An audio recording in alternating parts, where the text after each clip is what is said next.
Merci à vous toutes et tous de votre présence nombreuse pour cette soirée, pour découvrir ou redécouvrir les engagements de la Fondation Grenoble INP. Sans plus attendre, je vais demander à Nicolas Leterrier, président de cette fondation, de me rejoindre, accompagné de Pierre Bénèche, administrateur général de Grenoble INP, et Bernard Union-Coussiose, directeur de la Fondation Grenoble INP. Merci à tous les trois d'être là pour débuter.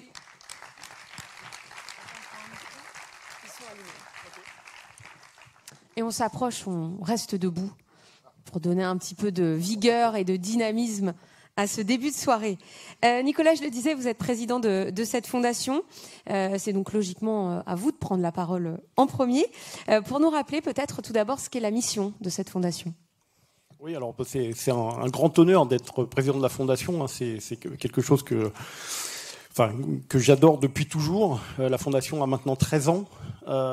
Donc 13 ans à la fois, ça peut paraître beaucoup, mais c'était vraiment précurseur dans l'écosystème autour de Grenoble.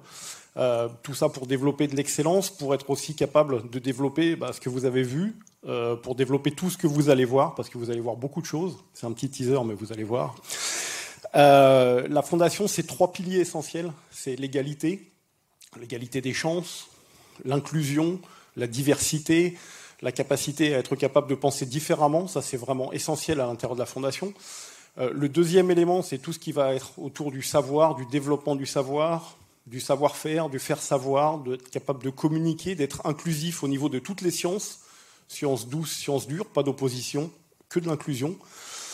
Et le dernier élément, c'est tout ce qui est vivre dans un monde qui doit être plus durable, qui doit être aussi plus inclusif, mais surtout qui doit être, par rapport à tous les changements qui vont être amenés, pouvoir continuer dans cette dimension pour être totalement inclusif et véritablement qu'on puisse continuer à vivre dans ce monde avec cette ouverture internationale qui est donnée par Grenoble INP. Alors, vous avez été l'un de ceux à l'origine de la création de cette fondation. C'était en 2010, maintenant, une fondation en support à l'école. Vous l'avez vu évoluer, du coup, cette fondation depuis tout ce temps. Forcément, il doit y avoir un peu d'émotion avec tout le chemin qui a été parcouru depuis toutes ces années. De l'émotion, il y en a énormément. Il y a aussi beaucoup de fierté. Beaucoup de fierté parce que, sans vous noyer dans les chiffres, c'est quand même 950 bourses qui sont venus supporter des projets. Alors Elliott en fait partie, mais beaucoup d'autres. Vous en avez vu tous ceux qui ont des chemises blanches, que vous verrez, qui sont plutôt par là-haut. Mais 950 derrière le chiffre, on va bientôt arriver à 1000, mais c'est pas pour être 1000. C'est 950 histoires. C'est des histoires humaines qui sont véritablement derrière ces chiffres, et c'est ça qui est important. La fondation, c'est aussi 14 chaires d'excellence, c'est 1133 donateurs, donc 804 personnes individuelles et 329 entreprises. Donc je tiens à vous remercier particulièrement. Et il n'y a pas de petits dons, c'est ce dont je discutais tout à l'heure. Il n'y a pas de petits dons pour aider à tous les projets de la Fondation. Qu'est-ce que j'ai oublié ? Donc 15 millions d'euros qui ont été collectés autour de ces 13 années, qui sont justement pour venir supporter l'ensemble des projets. Les chaires, j'en ai parlé. Qu'est-ce que j'ai oublié, Gaëlle ? 1133 mécènes. Ouais, 1133 mécènes, ça je l'ai dit. Et 104 projets. Et voilà, 104 projets, effectivement, 104 projets qui ont été supportés, des projets associatifs. Donc vous allez en voir quelques-uns, mais il y en a beaucoup d'autres. Il y en a qui sont au milieu de l'océan Atlantique en ce moment, sur un petit bateau. J'ai aussi une pensée pour ces filles qui sont parties là-bas, le projet Petit Mousse, qui est vraiment quelque chose aussi d'une grande aventure humaine. Et c'est aussi ça la Fondation. Et c'est ce dont je suis le plus fier à travers ces 13 années depuis la création en 2010, c'est vraiment cette aventure humaine derrière les chiffres. Alors, pour que tout ça puisse exister, il y a des entreprises qui vous accompagnent. Alors, certaines sont fidèles depuis très longtemps, et puis certaines vous rejoignent petit à petit. Oui, petit à petit, et c'est vraiment le message. Vous tous qui êtes dans des entreprises ou qui représentez des entreprises, il y a une certaine fierté d'appartenance. C'est aussi un formidable outil qui est un levier de développement de votre entreprise. Il y a tout un tas de choses qui sont possibles à l'intérieur de la Fondation. C'est aussi, je dirais, je reprendrai Sénèque, vous savez, est-ce que c'est difficile parce qu'on n'ose pas ou est-ce que c'est parce qu'on n'ose pas que c'est difficile ? Et je pense que la Fondation permet de pouvoir à la fois oser, de rendre les choses parfois un peu moins difficiles pour un certain nombre de personnes ou un peu plus accessibles, en l'occurrence. Et donc, c'est surtout aussi dans la Fondation un formidable initiateur de trajectoire pour tout un tas de gens qui sont supportés et qui travaillent dans la Fondation, et aussi toutes ces chaires qui sont développées, qui développent du savoir. Encore une fois, ce cumul de savoir dans tout un tas de débats, des débats qui au sein de la Fondation sont bienveillants, qui ne sont pas clivants, parce qu'on est dans une société qui est très clivée aujourd'hui, mais ces débats doivent être bienveillants et inclusifs, et c'est ce qui nous permet d'avancer dans la Fondation. Donc cet initiateur de trajectoire au sein de la Fondation Grenoble INP qui est absolument essentiel pour moi depuis ces 13 années. Merci beaucoup. On va donner la parole à Pierre Bénèche, administrateur général de Grenoble INP, chef d'établissement de cet institut d'ingénierie et de management. Dites-nous d'abord quelle est l'ambition de Grenoble INP. L'ambition de Grenoble INP, c'est de mener une recherche de haut niveau et de transférer les résultats de cette recherche vers les acteurs socio-économiques. Alors le transfert, pardon, ça inclut bien sûr la formation... Pierre, je vais vous demander de mettre votre micro. Pardon, plus haut. Voilà. Ça inclut bien sûr la formation des ingénieurs, des managers, des docteurs qui doivent être des acteurs éclairés, des transitions. Beaucoup des chaires, on y reviendra, je pense, tout au long de la soirée, sont liées aux transitions afin de contribuer à bâtir un monde plus juste, durable, avec un avenir qui redonne à tous confiance. Et nous avons le credo que sans ingénierie, on ne fera rien. Mais toutes nos chaires ont des implications, certes, d'ingénierie, mais aussi des implications sociétales. Et comme le disait Nicolas, il n'y a pas de frontière entre tous les aspects qui permettent d'envisager le monde de demain.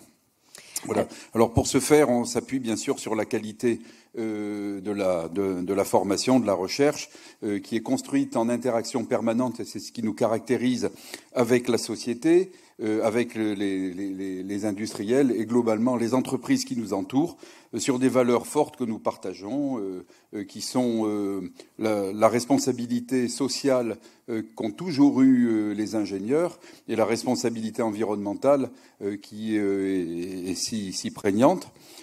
C'est aussi l'exigence intellectuelle, c'est l'égalité des chances, c'est l'ouverture intellectuelle, l'ouverture interculturelle. Et ça, ce sont des points forts. Et la Fondation, de ce point de vue-là, nous rend de grands services. La Fondation qui est, vous diriez, complémentaire avec Grenoble INP, justement. Oui, alors moi, je dirais pas complémentaire, je dirais supplémentaire. Si vous voulez. Voilà.